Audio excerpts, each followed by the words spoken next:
So we're going to spend some time with 4 songs tonight, assuming we get through all of them. I think we will. Ron sort of mentioned that a lot of them are kind of announcement sort of songs. And I guess in a lot of ways, most of them are announcement sort of songs, proclamation sort of songs. But we're going to start with one that is maybe a little different and one that maybe you're not as familiar with. I don't know how familiar you are with it. It's not one that I've been very familiar with until somewhat recently. Matt suggested it. It's called Still, Still, Still. And maybe, Josh, we could go ahead maybe and play a video just to get it started, get us started, and we'll talk a little about the song and what we see here. Sorry, I caught you by surprise.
Maybe put the slides up there. The slide up there, Josh. Over to the right. The slides are the slide. First of all, the slide. There. It's okay. I mean, it's gonna take a minute to open, so talk about it. So, what does it sound like to you? I'm interested in what people say about this. What is it? What kind of music does it sound like to you? Sounds like a lullaby. A lullaby. Diana said a lullaby, and actually, that is what it was sort of intended to be. It was written as a lullaby for Jesus. It was imagined as a lullaby that might be sung while Jesus is sleeping in Mary's arms. The German lyrics that we'll look at in a minute reflect that. One of the things about this song is there are about 16 different English versions too. And it seems like a lot of times people just took the tune and then wrote like totally different lyrics about about Jesus and about the birth. So there's that sort of interesting piece to it. But the original German lyrics kind of sound a little like sound much more like a lullaby. Let's just go through these because we had a hard time.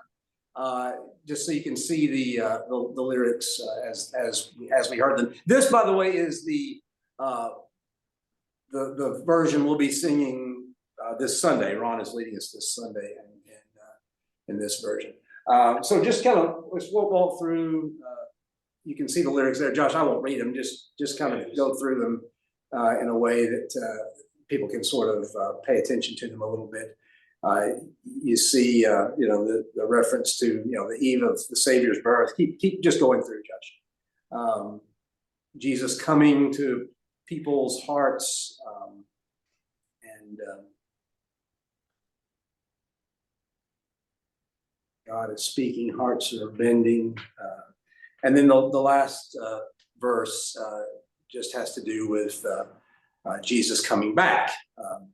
And the sort of the connection between the first verse, Jesus is sleeping in the first verse, the world is sleeping in when he comes back, according to the song, and he'll receive those waiting for him. And the reminder, still, our master is coming again. And the still sort of, it describes maybe the night, but I think it also wants us to sort of be still and know that he's God, right? And sort of reflect on that. So it's kind of a neat little, interesting little song, neat little song in that way. The lyrics are attributed to a man named Georg Gotch. Don't know much about him. I don't think anybody really knew much about him at the time. It's an Austrian folk song for tune. In German, there are 6 original verses. Maybe pop up the German translation there. There's a direct translation from German that also wouldn't need if she was here, but we will need to see the translation. I guess the idea is hush, be quiet. The little child wants to sleep. Mary singing to him, nursing him. So you see the lullaby sort of nature of it, right? Sleep, sleep, sleep, my dear child, sleep. The angels are making beautiful music, celebrating.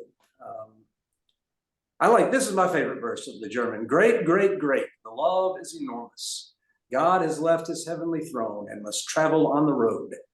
That's a neat turn of phrase. I don't know if that's just a German thing or if that's but I like that idea of God having to travel. It makes me think of Jesus as he grew up, trudging around Galilee and Judea and healing and meeting people and touching people. And then in the last verse, we're calling to him so that he'll open the kingdom to us when we die and rest. Matt, you want to comment on what you like about the song? I like that it's different from so many of the carols that we sing. Mm-hmm. It's evocative of stillness and peace rather than bombast. And I think it sort of emphasizes the difference between the commercialization of Christmas, which is all about sensory overload, it seems like, and the reflection that we would associate with the time of year as Christians. It does remind you of the lullaby. So I looked up when Brahms' lullaby was written, since it's so similar to this, but it was actually written after this. Yeah. I don't know if this was an inspiration or not.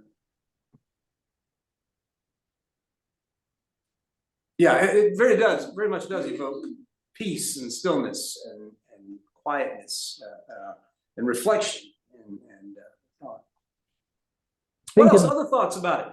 I think in the English translation that we're going to sing, there's a transition. Still, still, still is sort of hush in the first verse, but I think in the second and third verses we move to the even now meaning of still. So there's a little bit of a play on words there. Even now, even now, even now, God comes to men, etc. So. It's a really interesting line in there talking about the ending of the curse. Mm-hmm. Because I've usually associated that with the end times or Yeah, or maybe the crucifixion, but not the birth. Yeah, yeah. What about the 4/4 versus 3/4? Is it blow like both? I'm just, Oh, yeah, the bronzes in 3.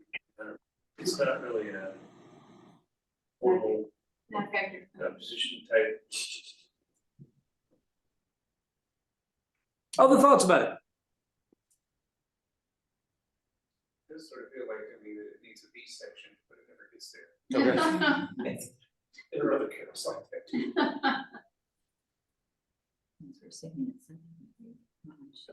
Like his version. Ron, do you want, is there a version that you have that you want to play or? No, I'll pass on that one. Okay, But maybe on some of the other ones. okay. Are the singers English speaking? They were hard to pick up. I'm not sure who they were, honestly. It's absolutely, something Ron said last week is absolutely true. It's hard to find good a cappella versions of some of these songs. It's really difficult. I really was tempted to instrumentalism this evening, because I mean, there are some, it's Joy to the World is another tough one. I've got an interesting version of that one. Okay, I do too. I do too. We'll see if they. Maybe we chose the same one. But we'll listen to that one too for sure. Then. Yeah, one group on, it's phenomenal. Yeah. One of the other ones we've heard is not so good. Yeah. I mean, it's hit and miss, you know. I even a couple of these I entered, you know, I searched the title of the hymn and Church of Christ, figuring if anybody can do it, we can do it. But Well, and I will toss in that one of my versions is the Glasgow and Edinburgh Churches of Christ, and they are Scottish.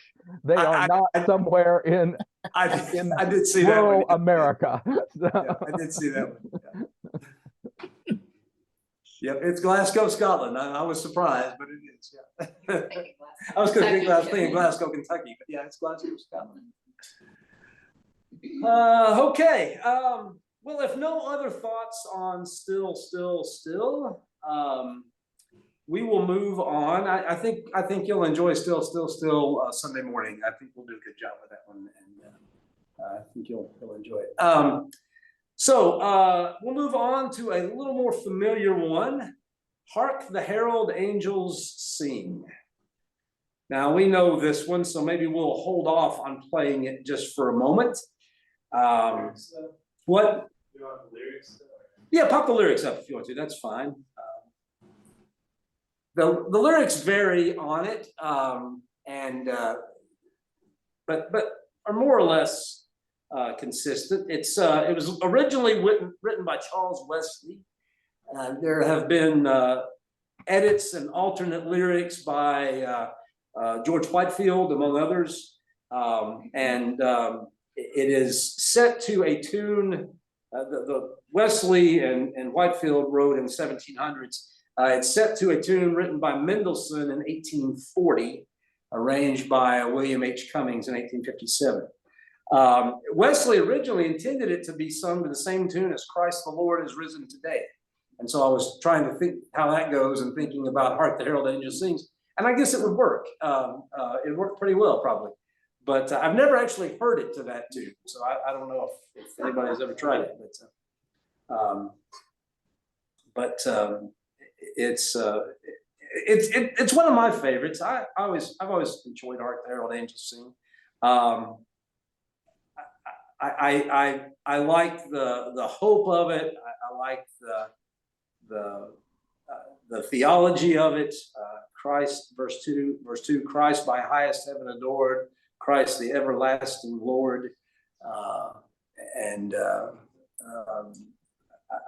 like the line, veiled in flesh, the Godhead see, hail the incarnate deity.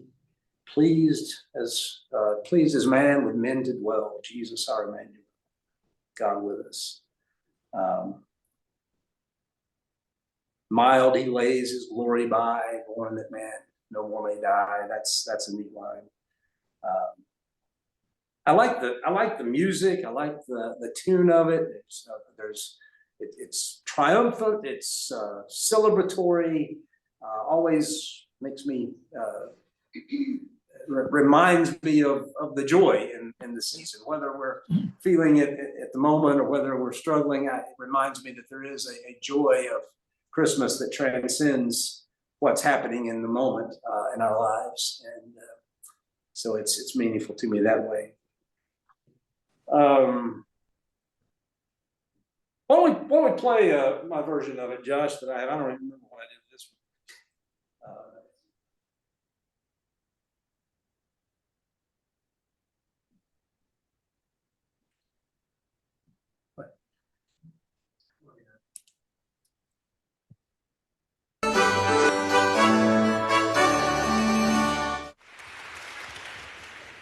Hark the herald angels sing, glory to the newborn King. Peace on earth and mercy mild, God and sinners reconciled. Joyful all ye nations rise, join the triumph of the skies. With the angelic hosts proclaim, Christ is born in Bethlehem. Hark the herald angels sing, glory to the newborn King. Christ by highest heaven adored, Christ the everlasting Lord, in a manger born a King, while adoring angels sing. Peace on earth To men goodwill, bid the trembling soul be still. Christ on earth has come to dwell, Jesus our Emmanuel. Hark the herald angels sing, glory to the newborn King. Hail the heaven-born Prince of Peace, hail the Son of Righteousness. Life and light to all he brings, rears with healing in his wings. Mighty light his glory by, born that man no more may die, born to raise the sons of earth, born to give them second birth. Hark the herald angels sing, glory to the newborn King. Oh, hark the herald angels sing, glory to the newborn King.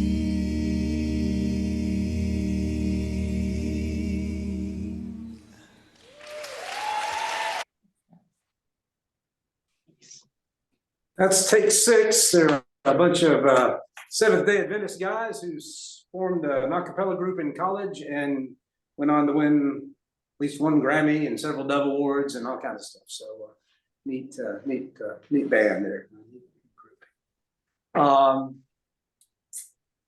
Thoughts about Hark the Herald Angels Sing? I would say it's probably the most perfect hymn ever written. Wow. All the way around, all the way around. So what you're saying is you like it pretty well. Use it, that's it. Everything, it's not at all. All right. And it's Quite a The classic, and our Christmas would be incomplete without it. quite a ringing endorsement. All right. All right. Dan's fully on board with Hark the I'm Herald. sold on it. I'm singing it all these years. Dan's fully Every on board Christmas. with Hark the Herald. It's one of my favorites. I've led it many times upstairs in our worship. Always gone over well. It's really kind of a fanfare Yeah, Which is what you associate, at least I associate, the choir of angels yeah, doing. Yeah. That's the purpose of them all of a sudden appearing and praising God to mark the occasion that way. yeah, I think you're right. I think it must reflect kind of what you in your mind, you expect an angel choir to do. It's probably not gonna be a quiet, still. It's gonna be, it's gonna be a proclamation, right? It's gonna be an announcement and fanfare. So when the music is very fanfarish, but the words too. Yeah. I actually looked at what the music was originally written for, and it was also written for a fanfarish type setting, but it was to mark the 400th anniversary of Gutenberg inventing the printing press. I saw that. I saw that. It was, it was written to celebrate the printing press. I'd forgotten that, but yeah, I remember seeing that. Which is kind of funny when you think about it. Been adapted to something else, but You could argue that that is almost a seminal moment, but not quite. not quite. So It's funny. It's funny to imagine that tune, celebrating with lyrics that celebrate Gutenberg printing something. I don't know. So were they all herald angels or just some of them herald? That's kind of an interesting word. They herald the birth of Jesus, so they're herald angels, I guess. There's a joke about like some kid somewhere thinking it's Harold the Angel. I can't remember what the joke is. That's the punchline, basically. Yeah. The angel's name wasn't Harold. It was, they were heralds. And yet, so, it's such a magnificent sight, and yet so few people Saw it. saw it. I don't know. That would, I don't know. Anybody else should say, well, that was sure a waste of time and money. But God doesn't think the way we do, and maybe that's the point of that, right? and I wonder about, in his gospel, Luke mentions that he sounded like he went around and talked to people.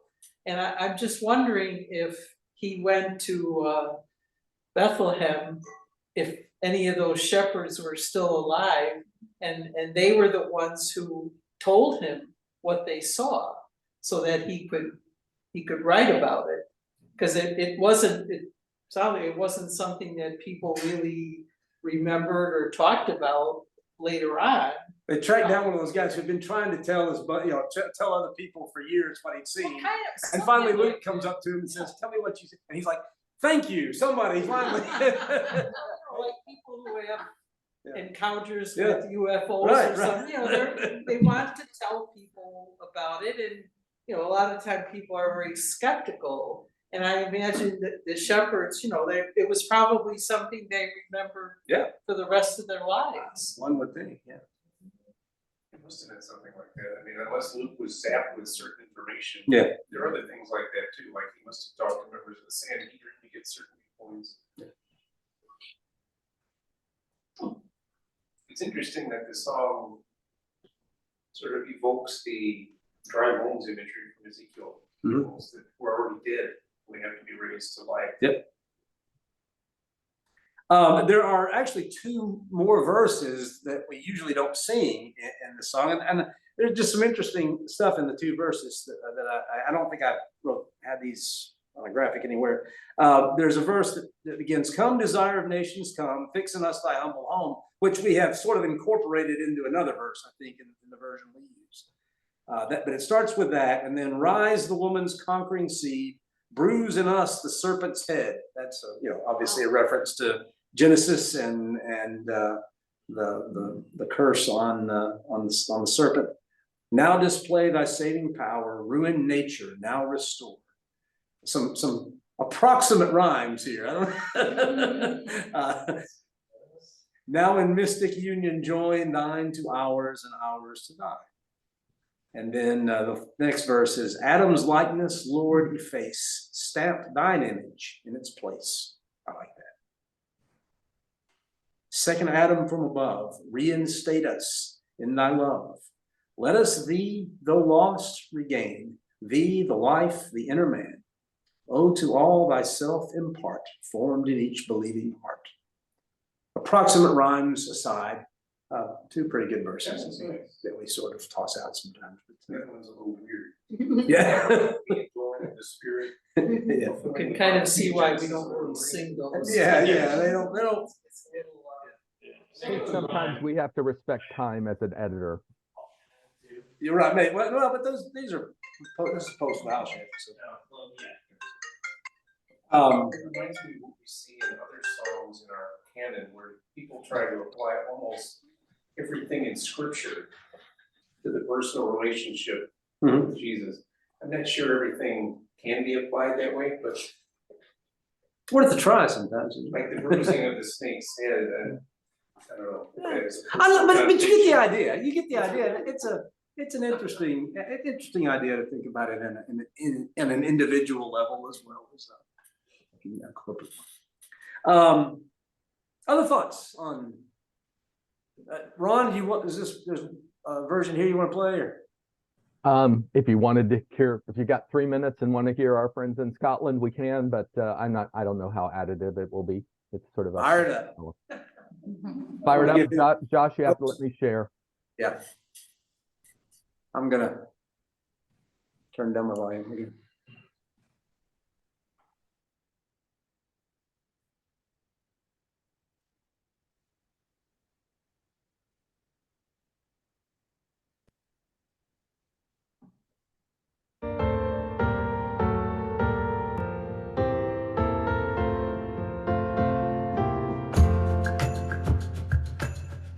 It dies out, don't worry.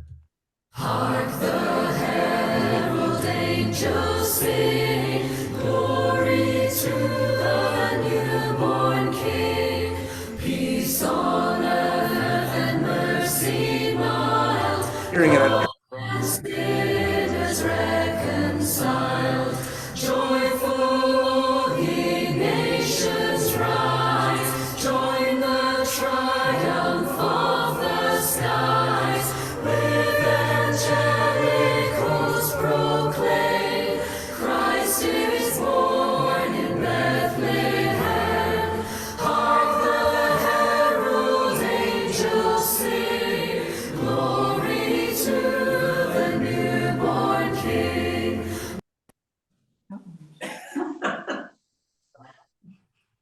You get it? Did it come through? Yeah, was that it? Okay. Well, no, I just cut it short. Okay, yeah. Not Yeah. all verses. You've got 2 other songs to do, so. Any other thoughts on Hark the Herald Angels? If not, let's go to Joy to the World.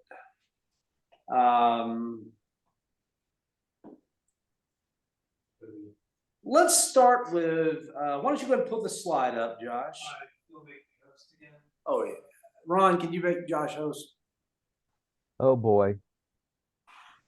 While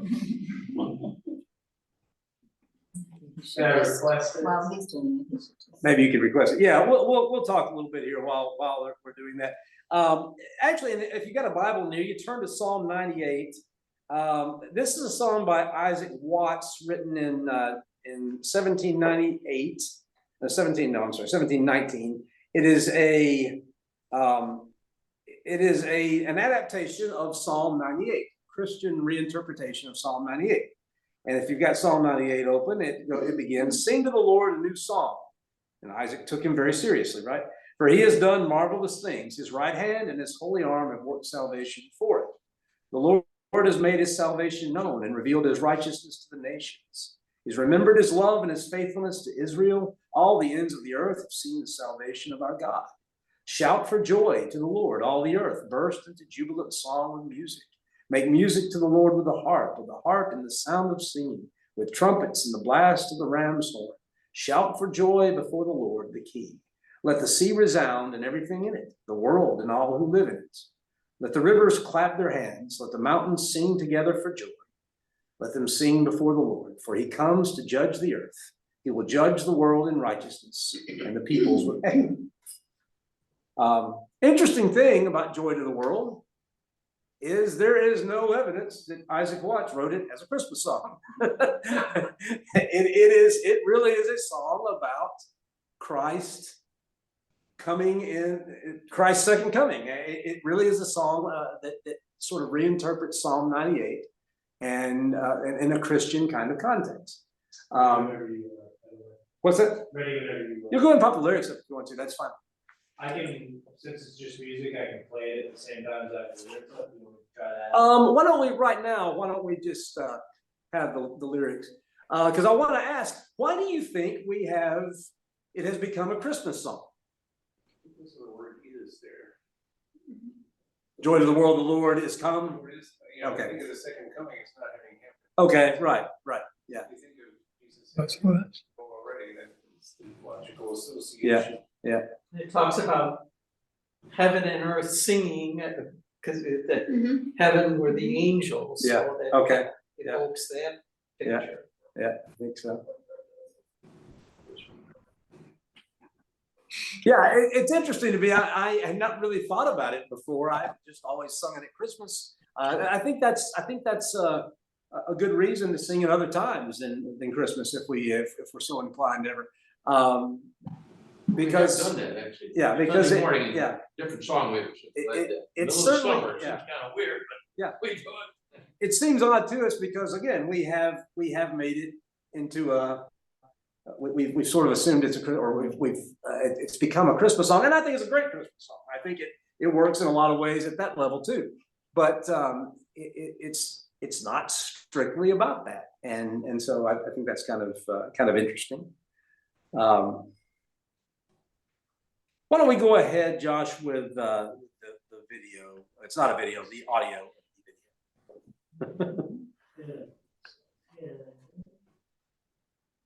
Joy to the world, the Lord is come. Let us receive our King. Let everyone prepare him room. And heaven and nature sing. And heaven and nature sing. And heaven and nature. Joy to the world, the Lord is come. Let earth receive our King. Joy to the world, the Lord is come. Let earth receive our King.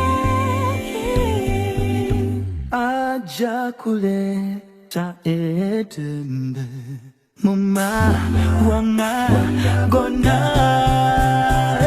garilava ejiti wache ngakatendereza gasanyuka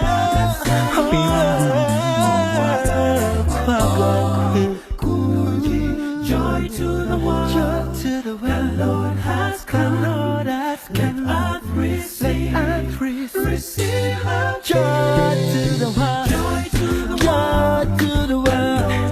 Cruise on your car, let us receive. Joy to the world, everybody, Lord has sing, everybody, hallelujah. Joy to the world, the Lord has come. Let us receive. To you, man, to sincere, to tender. Joy to the world, joy, Lord has come to send you receive our King.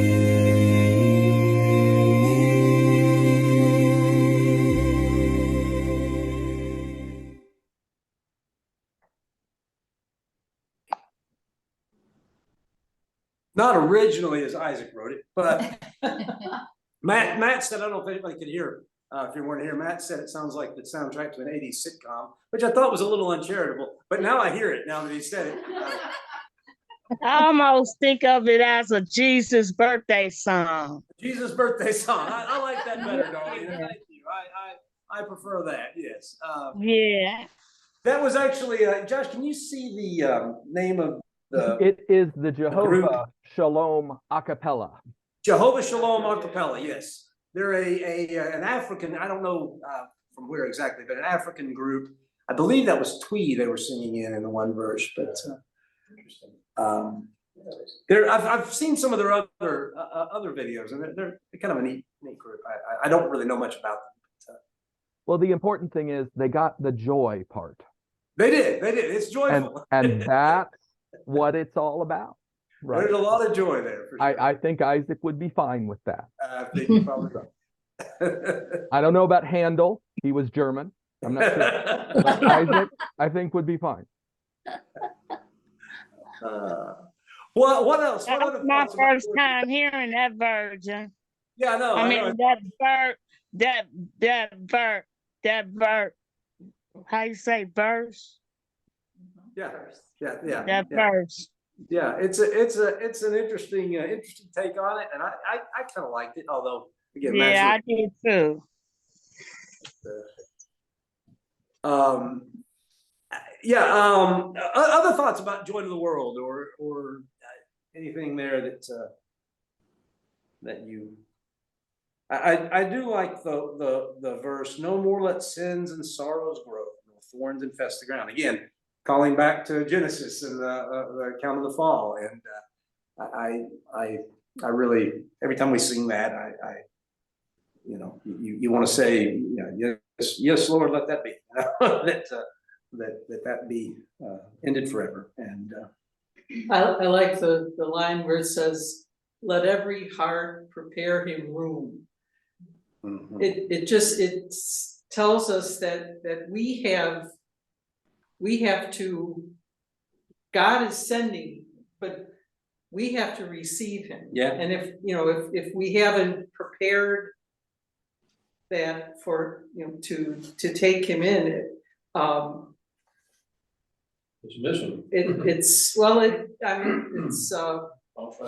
fruitless what I did. We have a responsibility. Yeah. And we need to take that seriously. Yeah. Well, and it also And calls, the idea of prepare room to me, so much Jesus talks about how worries and anxieties and can crowd God out of our heart, crowd the word out of our heart. And we have to have that desire to make room for it. Yeah. Ron? yeah, well, it also calls back to the story and makes you a little bit reflect on the no room at the inn, or Yeah. as Patrick would say, the guest house or somebody's accommodation or something. Whatever.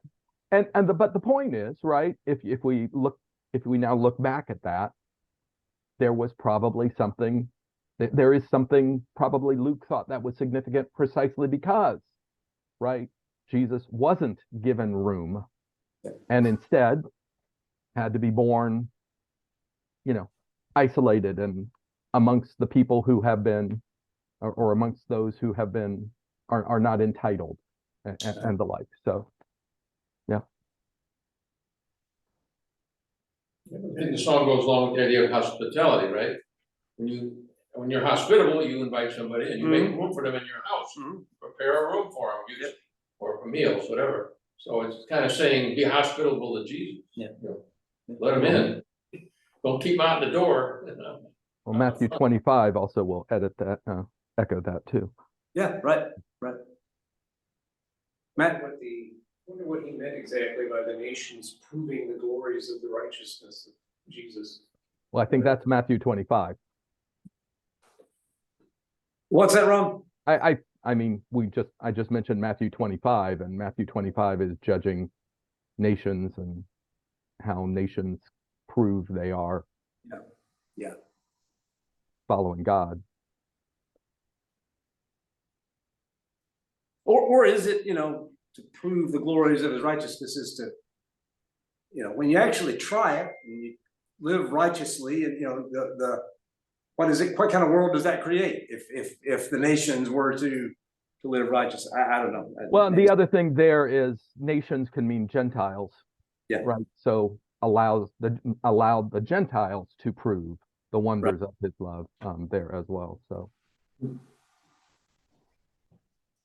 you said you had one for this one, right, Ron? we're one for three, Patrick. That was the version I chose too. Really? Wow. Okay. I found a video of it, but yes, that was clearly the winner of the ones out there. So Ron and I both were hunched over our computers, desperately trying to find a cappella videos today. Apparently. Okay, good. Well, let's move on then, unless there are other thoughts about Joy to the World. I like what Darlene has said, a birthday song for Jesus. That's pretty good. I kind of like that idea. Did we I guess the. lose the?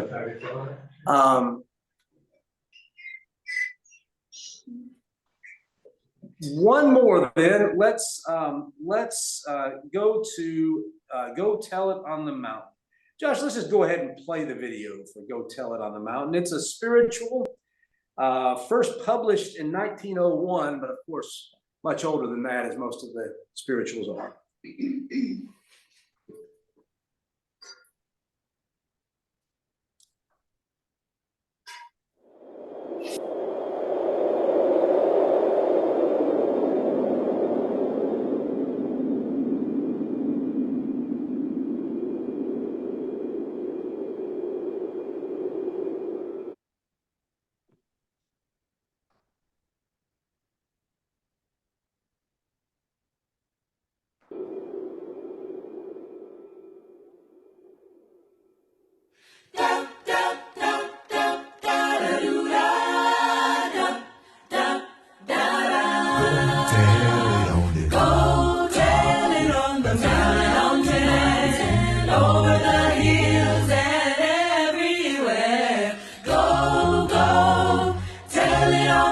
That Jesus Christ is born. Go tell it on the, go tell it on the mountain, over the hills and everywhere. Go, go, tell it on the mountain that Jesus Christ is born. While shepherds kept them watching, oh silent by night, behold, throughout the heavens there shone a holy light.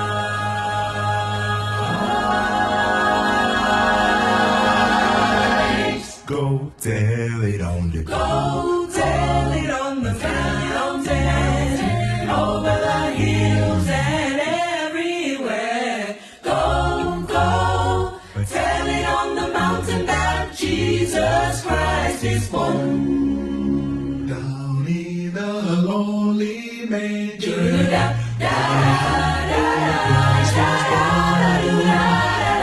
for us God's salvation, the blessed Christmas morn.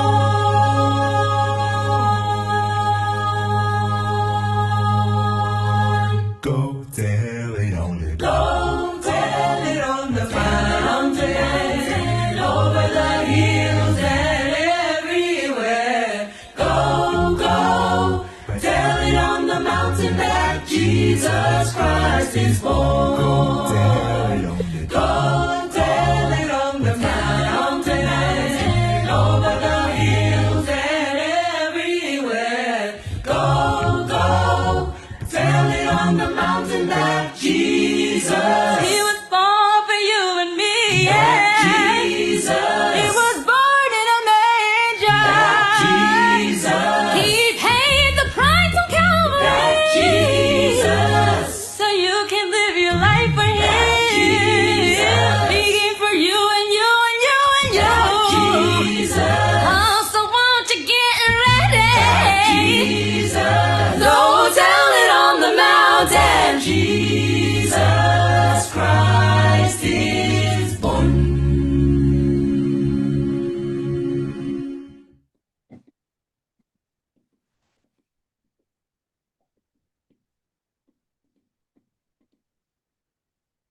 It's called Ficosa.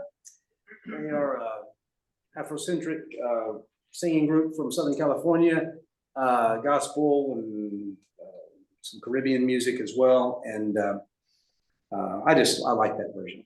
That's kind of neat. Thoughts on Go Tell It on the Mountain? That is one of my favorites.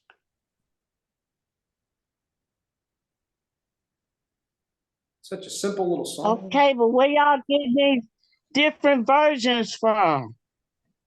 Just YouTube. Just on YouTube. just a song I like, it's based on Isaiah 49, 48 verse 9. You who bring good news to Zion, go up on a high mountain. You who bring good news to Jerusalem, lift up your voice with a shout, lift it up, do not be afraid. Say to the towns of Judah, here is your God. Picture of the herald going up on a hill somewhere, a mountain, and shouting it down so that everybody can hear that God is doing something great and God is coming to save his people. And as Christians, that's our message too. And it emphasizes our responsibility Yeah. to, the angels brought that message at the beginning, but now it's our responsibility to go out and spread it more widely. Yep. Yeah, the refrain is not, huddle up and take it in. It's go tell it. And, that's a nice reminder at Christmas time too. We have a message of good news, and maybe we don't get that across like we should sometimes, and maybe some of that is our fault, some of that is not, but we have something good to share, and we should find ways to share it every chance we get.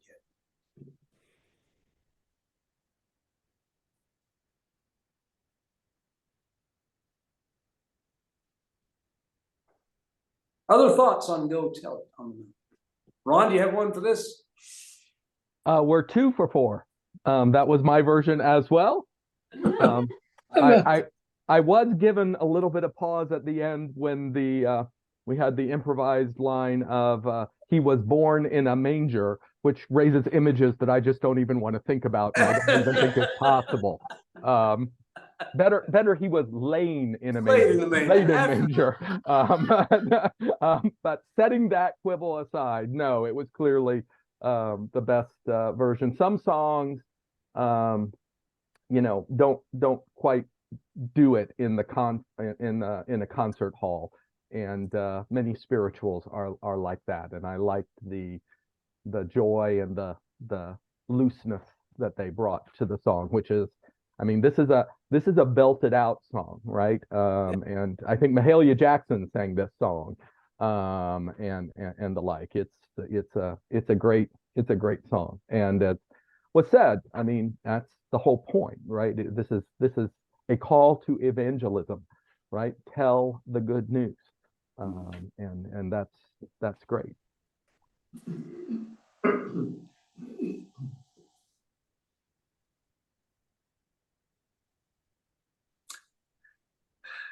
Other thoughts? It breaks the mold. It's not really a carol. Yeah. Which is nice that there are songs about this time of year that don't have to follow the same format that we associate with carol. What are the rules for a carol? There are no rules. The English term carol comes from a French term for a dance, and it just got applied to this group of things. If you want something, the main source on this, at least from an English standpoint, but otherwise, is the Oxford Book of Carols, which collected a lot of these and told where they came from and how they arose. But it doesn't have any particular definition to it as far as style, or it's, if you wanted to go back to the original etymology, something that was danceable. So I don't think we'd like that definition all that much. So. like in American Bandstand. Right. Yeah. No. It's with the strophic nature of the musical sections for these things and the words that they're poetic, because that's strophic also. That being said, Santa got run over by a reindeer. Grandma got run over by a reindeer. Probably doesn't meet the definition of Christmas. Is it a carol? Okay. No. So I think we do have to draw a line between carols and seasonal songs. The Italian Christmas donkey, probably. Also. Right. No. Yeah. I was going to recommend that. But, he mentioned somebody dying, and I felt that was a bad taste. All